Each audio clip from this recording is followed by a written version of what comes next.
ज्ञान गंगा गीता दर्शन। पूर्व प्रसंग में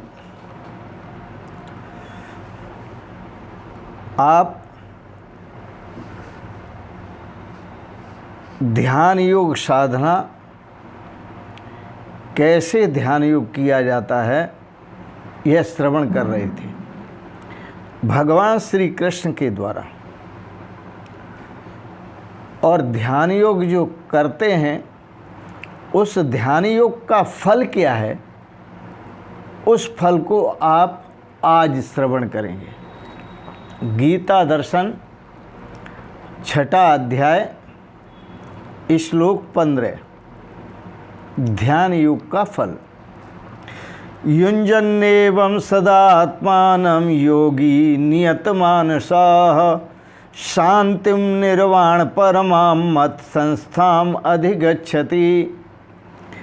भगवान श्री कृष्ण कहते हैं अर्जुन, नियत मानसः योगी, बस में किए हुए मन वाला योगी, जिसने अपने मन को बस में कर लिया है, ऐसा योगी। इस प्रकार आत्मा को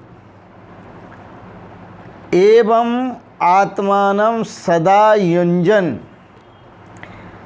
इस प्रकार आत्मा को निरंतर परमेश्वर के स्वरूप में, परमात्मा के स्वरूप में लगाता हुआ,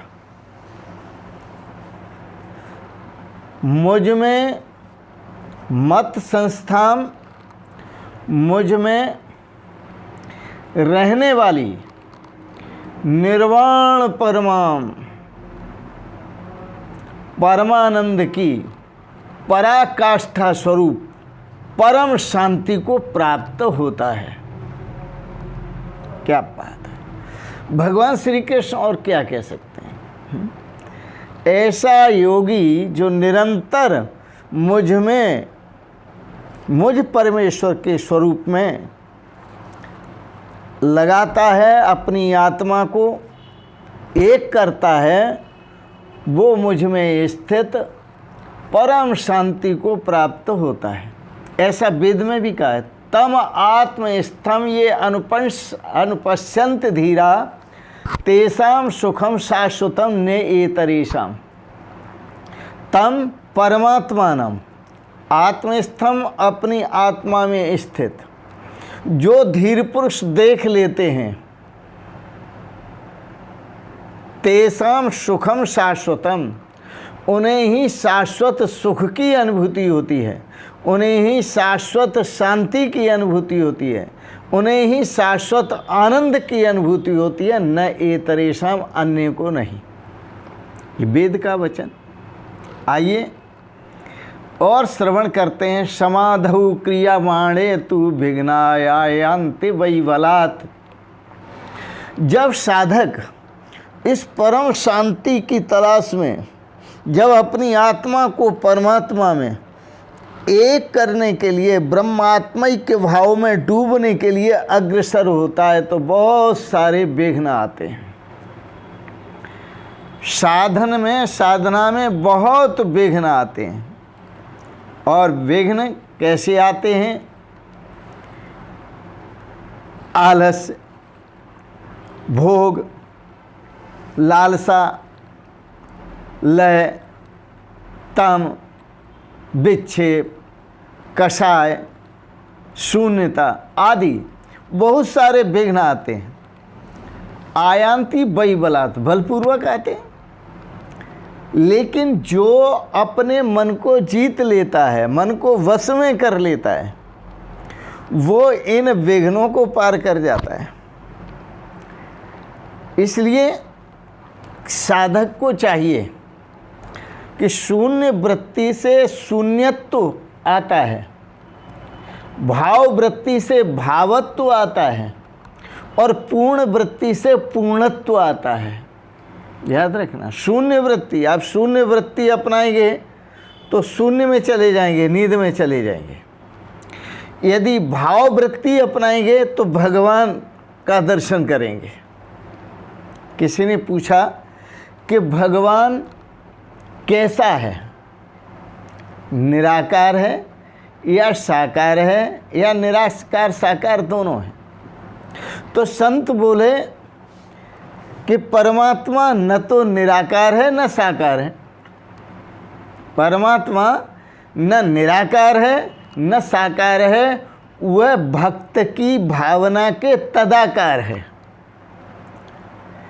परमात्मा कैसा है? जैसा, जैसी भक्त की भावना जैसी है। परमात्मा कैसा है? भक्त की भावना जैसा है। तो भाववृत्त्या भावत्वम, यदि भाववृत्ति प्रधान है आपके पास तो भाव को प्राप्त होंगे कि परमात्मा की कोई न कोई आप कल्पना कर लेंगे और निश्चित कर लेंगे। मीरा जी से पूछा कि आपका परमात्मा कैसा है? तो मीरा जी ने कहा कृष्ण जैसा है, जो बांसुरी अधरों पर रखे हुए टेढ़ा खड़ा है, जिसे खड़ा होना भी नहीं आता। सबरी से पूछा तुम्हारा परमात्मा कैसा है? सबरी ने कहा वही धनुषधारी, जो धनुष बाण धारण किए हुए हैं, वनवास का स्वरूप है, सुंदर स्वरूप है, मर्यादा पुरुषोत्तम राम जैसा मेरा परमात्मा है। इसी प्रकार से जिसका भाव जैसा है, जैनियों से पूछो तुम्हारा परमात्मा कैसा है, तो वो कहेंगे महावीर जैसा, ऋषभदेव भगवान जैसा। बौद्धों से पूछो तो वो कहेंगे बुद्ध जैसा। शैवों से पूछो तुम्हारा परमात्मा कैसा है, तो शिव जैसा। तो राम भक्त राम जैसा, कृष्ण भक्त कृष्ण जैसा और शिव भक्त शिव जैसा।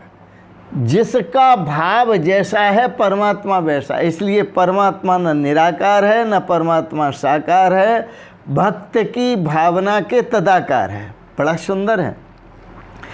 प्रशांत वृत्तिकम चित्तम परमानंद प्रदायकम असंप्रज्ञात नामायम समाधिर्योगिनाम प्रियः। पर याद रखना, पूर्ण भावत्व ही पूर्णत्वम।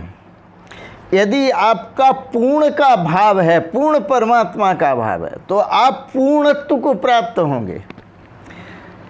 इस मुक्ति को उपनिषद के ऋषि ने कहा प्रशांत वृत्तिकम चित्तम, जिसकी वृत्तियां अत्यंत शांत हो चुकी हैं।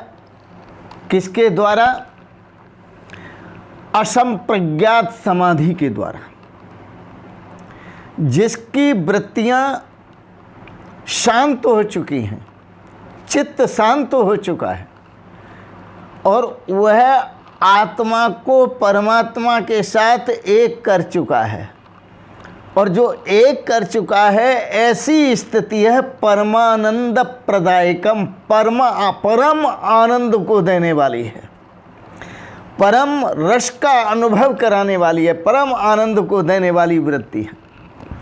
असंप्रज्ञात नामायम, इसको असंप्रज्ञात समाधि कहते हैं। और यह असंप्रज्ञात समाधि योगिनाम प्रियः, यह असंप्रज्ञात समाधि योगियों को अत्यंत प्रिय है, योगियों को अत्यंत प्रिय है। इसलिए इस असंप्रज्ञात समाधि की अवस्था में तमात्मस्थम अनुपश्यन्त धीरा तेषां सुखम शाश्वतम ये तरेषां। उस परमात्मा को अपने आत्म स्वरूप में देखते हैं और आत्मा को परमात्मा स्वरूप में देखते हैं, तो पूर्णत्वम, पूर्ण वृत्त्या ही पूर्णत्वम। यह आत्म पूर्ण है और परमात्मा भी पूर्ण है। तो पूर्ण वृत्ति करने पर पूर्ण आत्म को प्राप्त होते हैं और पूर्ण वृत्ति को प्राप्त होते हैं। कितना सुंदर है।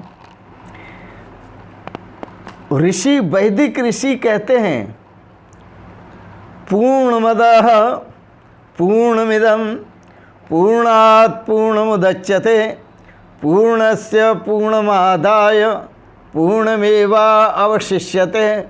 वह परमात्मा पूर्ण है और यह समस्त विश्व ब्रह्मांड और मैं उस परमात्मा से ही प्रकट हुए हैं, इसलिए मैं भी पूर्ण हूँ, यह विश्व ब्रह्मांड भी पूर्ण है। पूर्णमदः वह परमात्मा पूर्ण है और पूर्णमिदं इदं जगत, यह जगत भी पूर्ण है।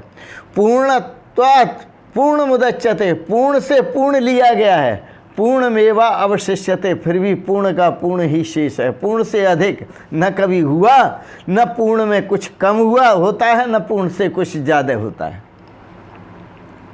बड़ा सुंदर है। तो ऋषि इस प्रकार से, वैदिक ऋषि भी कहते हैं और संत महापुरुष भी कहते हैं और भगवान श्री कृष्ण भी कहते हैं। तो ध्यान योग का फल भगवान ने बताया, जब सारी वृत्तियां शांत हो जाती हैं और चित्त वृत्ति भी शांत हो जाती है, उस समय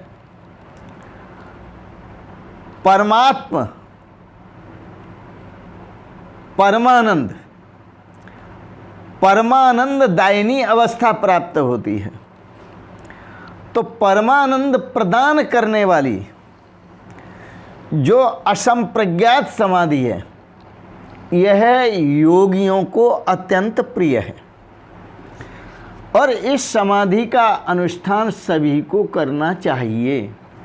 ये बड़ा सुंदर है। भगवान श्री कृष्ण कहते हैं, शांतिम निर्वाण परमाम मत संस्थाम अधिगच्छति।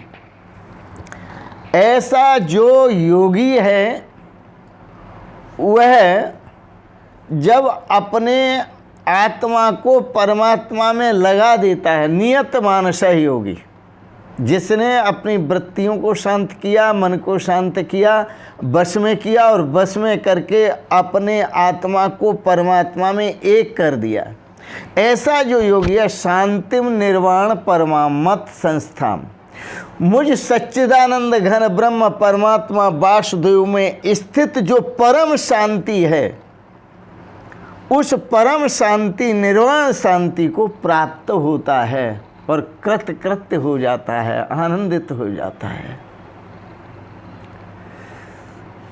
आगे कुछ कहने को नहीं है, क्योंकि पूर्ण वृत्ति। ओम पूर्णमदः पूर्णमिदं पूर्णात् पूर्णमुदच्यते पूर्णस्य पूर्णमादाय पूर्णमेवावशिष्यते। ओम शांति शांति शांति। आज आपने गीता पर दार्शनिक विचारों को श्रवण किया, इसके लिए बहुत बहुत अनुग्रहित है। और एक बात ज़रूर कहेंगे, आपको अच्छे लगे इनको सब्सक्राइब करें, दूसरों को भी लाभ मिले, शेयर करें, लाइक करें। और इन शब्दों के साथ ही आप सबको, सभी श्रोताओं को, सभी भक्तों को, सभी प्रभु प्रेमियों को सादर प्रणाम करता हूँ। ओम शिवोहम शिवोहम शिवोहम।